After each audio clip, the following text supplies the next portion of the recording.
The humid New Orleans air, thick with the scent of jasmine and decay, pressed in on me as I watched the black sedan disappear down the oak-lined street. I had just dropped them at Louis Armstrong International, my daughter Ava and her husband Julian. They were on their way to a week-long tour of Napa Valley vineyards, a trip I had meticulously planned and paid for. The first-class flights, the boutique hotel overlooking the rolling hills, the private wine tastings, every last detail, every single cent was mine. I had even packed Julian's ridiculously specific activated charcoal toiletries myself. I stood in the grand foyer of our Garden District home, the silence of the high ceilings amplifying the frantic beat of my own heart. My phone vibrated in my hand, a text from Ava. My breath caught. "You won't be joining us. Julian prefers we keep it intimate, just family." The words blurred. I read them again, and a third time. Just family. The phrase was a surgical blade, expertly severing me from the very definition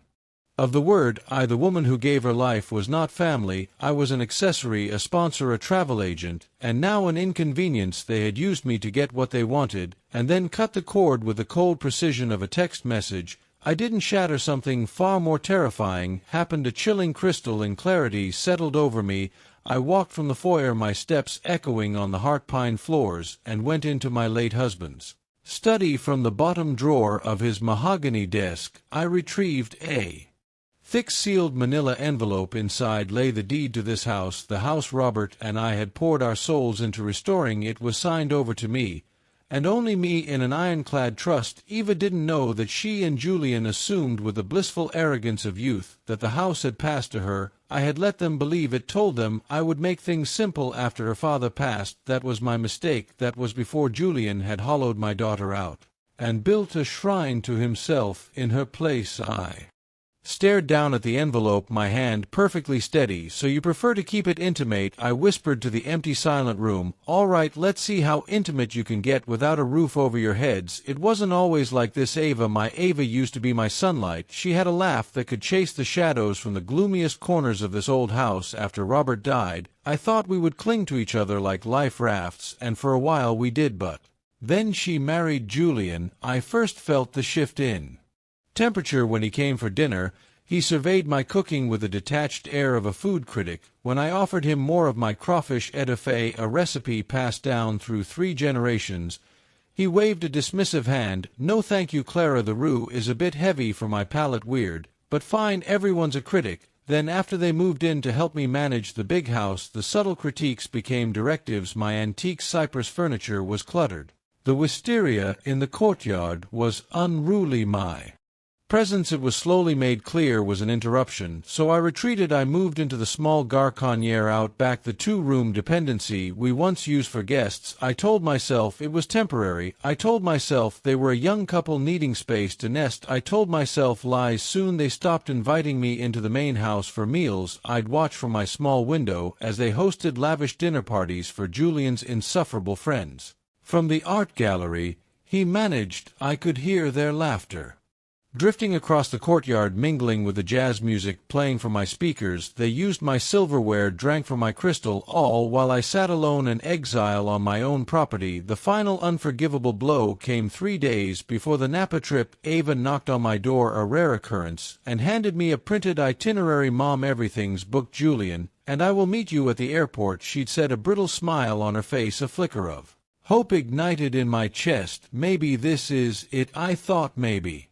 we're healing. I packed my bags. I bought a new dress. I even got a facial because Julian had once remarked that my skin looked a bit tired the morning of the trip. I wheeled my suitcase to the front porch, my heart light with anticipation. Ava came out looking chic, and distant Julian followed, a smug smile playing on his lips. "Change of plans, Mom," she said, her eyes glued to her phone as she summoned their Uber. "We're just heading out, a bit early, traffic, you know." "We'll see you there." I nodded, confused, but still clinging to that fragile thread of hope. I watched them get into the car, and then as the car turned the corner, the text arrived, the text that detonated my world. "Just family." Now sitting in Robert's study, I looked at the deed. I never told Ava, but her father knew. He saw the predator in Julian long before I was willing to. A week before he died, he pressed this envelope into my hands. "If he ever tries to freeze you out, Clara," Robert had warned, his voice weak, but his eyes fierce, "you have my full Permission to burn the whole thing to the ground. I never thought I'd have to light the match. I picked up the phone and dialed Mr. Henderson, the discreet realtor, who had been a family friend for decades. Mark, I said, my voice devoid of emotion, listed effective immediately, and find me a buyer who appreciates history, not just square footage, for the next week. While they were sipping Chardonnay in the California sun, I orchestrated the quiet dismantling of their lives. I remained in the Gare Connière, a silent spider in the center of a web. They didn't know they were caught in the house was shown to a select few. An offer was made, a generous one, from a Tulane professor and his wife, who fell in love with the home's original character. Papers were drawn up, contracts were signed. When Eva's car pulled up to the curb a week later, they were tan and smiling, but their smiles froze as they saw it there. Staked into the front lawn was a large, unequivocal sign with a single brutal word in bold red letters: sold. I watched from my window as Julian leapt from the car, his face a mask of fury. What the hell is this? He bellowed. Ava stood paralyzed, her gaze slowly lifting until her eyes met mine through the glass. There was no triumph in my expression, only the vast empty calm of a tidal wave that has already done its work. She stormed up the brick path, her heels clicking angrily, and pounded on my door. Mom, what is this? What have you done? I opened the door slowly, holding my phone in my hand. You must mean, what have I done with my property? This is illegal. Julian barked from behind her, his voice cracking with panic. I held up a crisp, notarized copy of the deed. Actually, I said, my voice as soft as silk, it's perfectly legal. Robert left everything to me. But you said, Ava choked out, her face draining of all color. I said I would make things simple. I corrected her gently. I never ever said I would make myself disposable. Our things, our furniture, my wedding photos, she demanded, her voice rising with hysteria. All carefully packed and moved to a climate-controlled storage unit in your name. I even paid for the first 3 months. The key is in the mail. Why? She whispered, the fight finally draining out of her, leaving only a raw, gaping wound of confusion. Why would you do this to us? I didn't need to answer. She knew. Why? You're a vindictive, crazy old woman. Julian spat. No, I said, looking past him and directly at my daughter. I'm just done being a ghost in my own home. I closed the door, the solid click of the lock echoing the finality of my decision. Behind it, my phone buzzed with a new message. It was Mr. Henderson. Offer finalized. Funds will be transferred by end of day. I looked around the small Gare Connière. It was cramped, yes, but it was peaceful, it was quiet, and it was finally and completely mine. The silence that followed the closing of the door was a living entity. It was heavier and more profound than their shouting had been. I stood in the center of the small room, my heart a frantic drum against my ribs, but my hands were rock steady. For the first time in 2 years since Robert was gone, I felt a sense of equilibrium. Outside, I could hear their voices rising and falling in sharp, frantic bursts of anger and disbelief. It was all just noise now, the static of a life. I was no longer tuned into. A door had closed, not just the physical one between me and them, but a metaphorical one, sealing off the part of me that had tolerated being diminished, the part that had made excuses for my own daughter's slow, creeping cruelty. My mind drifted back. Before Julian, Ava would call me Maman in that soft, lilting way that was unique to her after her father died. We were two halves of a whole grief. She slept in my bed for a week, her small hand clutching mine in the dark. We wept into mugs of chicory coffee, sorting through Robert's old books, the scent of paper and time a comforting balm. Julian moved in less than 2 months later, ostensibly to provide support, but his support felt more like an occupation. He began a quiet campaign of psychological warfare. He'd rearrange rooms, then act surprised when I couldn't find things, making me feel forgetful, old. He started calling me Clara, a deliberate stripping away of my maternal title, and Ava, my sweet Ava. Let him. I became the invisible engine of the house, stocking the pantry, paying the bills, tending the garden, while they slowly wrote me out of the script of their lives. The breaking point, the moment I knew I had to find a different path, was when I overheard him on the phone in the courtyard. He was laughing. Yeah, she's still here, puttering around in the dependency, he'd said to some friend. But not for long. Eva's finally realizing it's time to streamline things. You can't have a masterpiece cluttered with relics. That's what I was to him, a piece of old furniture to be discarded. I didn't cry, I didn't confront him. I retreated to my room and unearthed the envelope Robert had given me. It wasn't just the deed tucked inside, was a letter Written in his familiar, elegant script, "My dearest Clara, this house is our fortress, and you are its queen. Never let anyone make you feel like a guest within its walls, not even our own blood. If Ava ever forgets who she is, it is your duty to remind her forcefully of who you are. Defend your space. Your voice is not negotiable." Still I had waited. I gave them one last chance with a Napa trip, a final extravagant test of their character, a test they had failed spectacularly. My phone buzzed again, pulling me back to the present. A new text from Ava Mamong. "Please, we need to talk, just the two of us." My thumb hovered over the screen. Then I typed a reply. "The Camellia Grill, noon tomorrow. No sentiment, no softness, just a time and a place. If she wanted to talk, she would do it on my terms, in a place of my choosing." The next day, I sat at a small table by the window of the old diner, a place we used to go for milkshakes. When she was a girl, she arrived late, hiding behind oversized sunglasses, her posture radiating a defensive tension. She slid into the booth across from me. "I'm sorry," she said immediately, the words feeling rehearsed. I didn't respond. I simply took a slow sip of my iced tea. "I didn't know Julian sent that text," she insisted. "I swear I wanted you to be there." I raised an eyebrow. "And when you landed in California and saw that I wasn't on the plane, did you call? Did you text to see if I was okay? Did you ask where your mother was?" Her silence was a confession. "Mama, look," she began, her voice pleading. "He's just particular. He comes from a different world." "So do I," said, my voice dangerously quiet. "I come from a world where you don't abandon the person who gave you life, especially not after they've paid for your vacation." A flush of shame colored her cheeks. "I didn't know you felt so erased." "You knew." I cut her off. "You just didn't care enough to stop it. You changed, Ava, and I kept looking for my daughter inside the cold stranger you've become, but I can't find her anymore. You really sold it," she whispered, her eyes wide with disbelief. "Yes, where are we supposed to go?" she asked, the question laced with a pathetic helplessness I'd never heard from her before. "You have a husband, you have a master's degree in art history, you'll figure it out," I said, my voice flat. Tears welled in her eyes. "I'm not a bad person," she whispered. I got lost. I didn't offer comfort. I didn't need to." I stood up from the table. "I truly hope you find your way back, sweetheart," I said gently, and then I walked out of the diner, leaving her alone with the consequences of her choices. That evening, I received a call from Mr. Henderson, the Tulane professor, and his wife wanted to meet me. They love the courtyard garden. He said they want to hear its stories. A genuine smile touched my lips for the first time in days. "Set it up, Mark." I stepped out onto the tiny porch of the Garconniere and looked up at the sky, a canvas of bruised purple and dusky orange, and then I heard it, a soft, hesitant knock.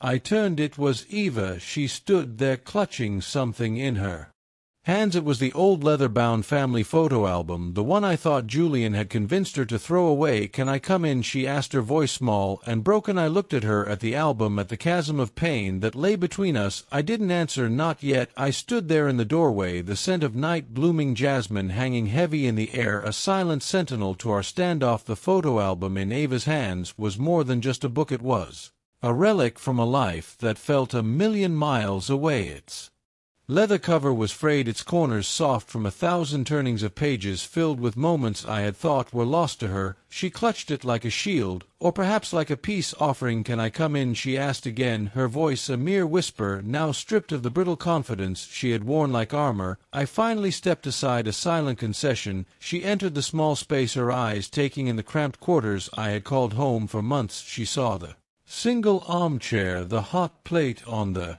counter, the books stacked in neat piles on the floor. This wasn't a home, it was a holding cell, and the reality of it seemed to land on her with a physical weight. She sank onto the edge of my bed, placing the album in her lap. "I found this in the back of the storage unit," she said, her gaze fixed on the cover. I thought Julian had gotten rid of it." "I thought so too," I replied, taking a seat in the armchair opposite her. Slowly she opened it. The first page held a photo of her at 3 years old, her face smeared with beignet sugar, a goofy grin revealing 2 missing front teeth. Robert was holding her, his own face alight with a pure, uncomplicated love. "I miss him," she whispered. My throat tightened.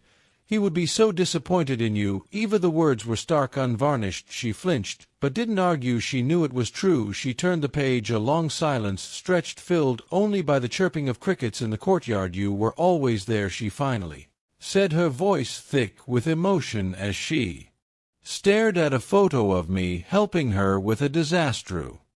School science project. I see that now. You made everything feel safe until Julian made you feel that I was the thing to be protected from. I finished for her. Her eyes shot to mine, filled with a familiar defensiveness. But I held her gaze. You let a man come into our lives and convince you that your own mother was a liability. She nodded, a single tear tracing a path down her cheek. I was scared of what of being alone, she admitted, her voice cracking, of choosing wrong, of not being enough for him. I took a deep, steadying breath. My darling girl, you were already enough. You chose to become less. Her hands trembled. I didn't realize it was happening at first. It was just opinions.